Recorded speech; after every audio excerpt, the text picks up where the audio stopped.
Sam, have you ever heard of red light therapy?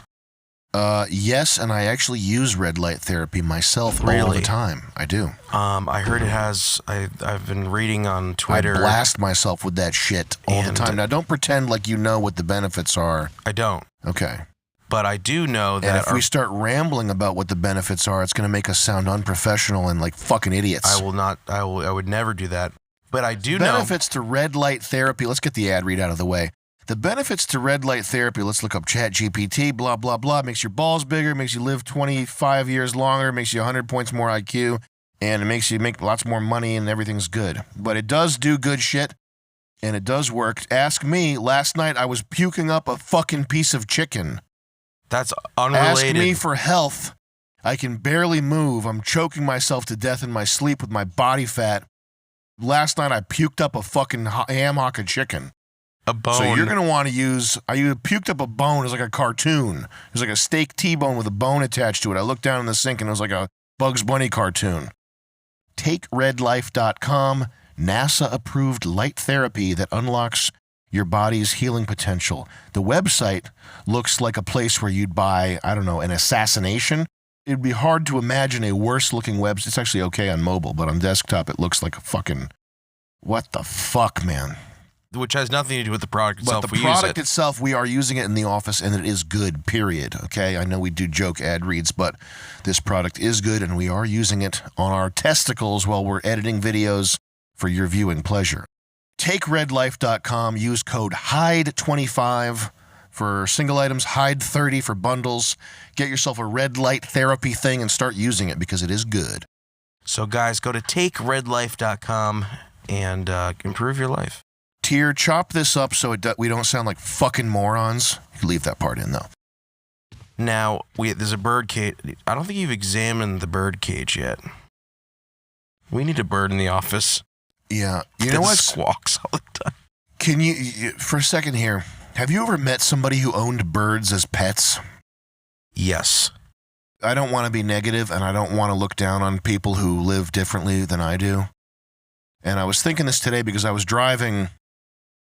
I was having an extremely nice drive, smoking a cigar and thinking about the work that we do every day and just how much I love my life. And then I passed by somebody who had a camper, like a decked out Toyota Tacoma, which you can tell when someone's got a Toyota Tacoma that they like to live a certain way of life, and it had like all the camping shit on it. And you could tell that this is a person who, they don't have great means, that's not a bad thing.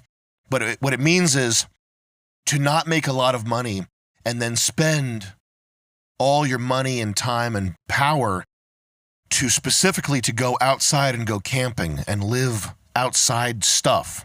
Mm-hmm. That's a specific, I'm not saying that's a bad thing. Yeah. That's a specific choice, though. That's a very deliberate choice to make. It's not like an accident that you want to just live to be outside in the woods, you know?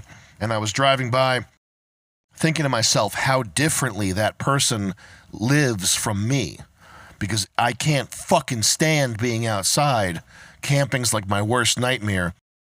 And I wouldn't like direct all of the energy in my life towards pursuing a hobby. And it just struck me how differently people live. And I don't want to look down on that or feel negatively about that or anything, but people who, and I think that, that's one of the beautiful things about human beings and life in general is are you clicking something? What is that? Stop doing that. Just, you have different options, and you can live your life like a video game and do whatever you want, really. But people who own birds deserve to die. Bro, if I see someone owning if there's a picture of a clown with a hammer, I'll fucking stab someone in the face with scissors if they own a fucking bird. Case closed. And then Chris offered Sam a Zyn. Look. I got one in already. Who did that? Did you do that? I'm just doing I'm sorry. Well, you were talking about. I didn't know how long the rant was gonna go, so I didn't. Anyways. Yeah. So the bird cage just said large bird cage. Now we got weed. Oh, my favorite part. Smoke some of that weed, Playboy. Can you use the mag? I could carry more shit than this in if I had one pocket. Can you? Come on. Now listen. Can you combine? Yeah. All right. You already know. Oh, you can't. I'm gonna die. We're gonna die again. It's gonna be very painful. I guess we gotta go face our fears, man. Here it comes. Shout out Clippers. Carlito McCheese. Who else? Carlito McCheese? I don't know that one.